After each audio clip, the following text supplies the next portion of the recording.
No. Dakatar da Allah bana so. Me haka? Ka sani ne? Ban gane ba, ka sani ne a ina ka taba gani na? Ai ba sai ka san mutum ba in yi ma kyau kake kula shi. Hoton da na yi miki anan ai yafi awa yake kyau. Bana so da Allah. Amma na ga kamar ciwon mu ɗaya da ke. Ta yaya muka yi tarayya kan abu guda ɗaya? Alhalin rayuwanka daban nawa daban.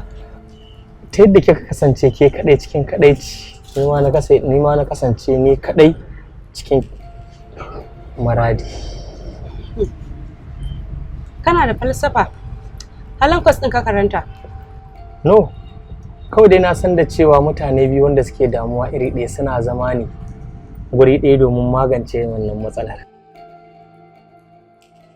Idan babu damuwa ina gayyata ki masauki na koda na ɗan wucin gadi ne. Amma kamar zaka zaƙe da yawa fa. Idan mai ta tayo ma yayi yawa har 'ya'yansa ma sai ya lashe ba tare da ya sani ba. Fake ka yayi kaifi. Kaifi ne da shi tamkar zabirar wanzamai. Ko? Inda ba ƙasa ainihin ake gaddamar kokawa. To, mai bakin aku. Sunana Yusuf.